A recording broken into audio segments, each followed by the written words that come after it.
அந்த பூக்களுக்கு நன்னலப்படுத்தாலே பைத்தியம் தெளியான் இருக்கு. இது கோயில்களுக்கு கொடுக்கறதுக்காக ஒரு செக்ஷன் நாங்கள் வச்சுருக்கோம்.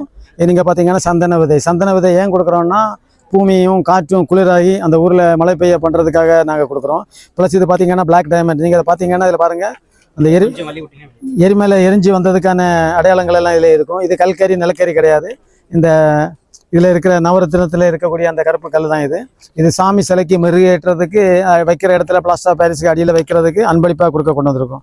ப்ளஸ் இது பார்த்திங்கன்னா மகாவில்வம் விதை. மகாவில்வம் விதை எதுக்கு வச்சுருக்குன்னா பஞ்ச காலத்தில் அந்த காயை நக்குனாலே நம்ம உயிர் வாழலாம். பிட்யூட்டரி கிளாண்ட் ஆக்டிவேட் ஆகி குடல் நீர், கணைய நீர், பித்த நீர் சொந்து உயிர் வாழலாம். அதனால் அது பொது இடத்துல நடுறதுக்காக மகாவில்வம்னா பெரிய காய். வில்வம், காசி வில்வம், மகாவில்வம். காசி வில்வம் கொத்து கொத்தாக காய்க்கும். இது வில்வம், இது மகாவில்வம். இந்த விதைகள் கோயில்களுக்கு கொடுக்கறதுக்காக கொண்டு வந்திருக்கோம். அடுத்தாப்பில் கோயில்களுக்கு கொடுக்கறது பின்னைக்கொட்டை விதை கொண்டு வந்திருக்கோம். பின்னைக்காய் பார்த்தீங்கன்னா வருடம் முழுவதும் பச்சையாக இருக்கக்கூடிய இலைகள் உதிராத ஒரே மரம் பின்னை மரம். இதுக்கு நிழல அந்த பூக்களுக்கு நன்னலப்படுத்தாலே பைத்தியம் தெளியான் இருக்கு. அதனால இந்த மரமும் கற்பக மரமாக நடுறதுக்கு இலவசமாக விதை. இது கொஞ்சம் தான் வச்சுருக்கோம், நிறைய வச்சுருக்கோம்.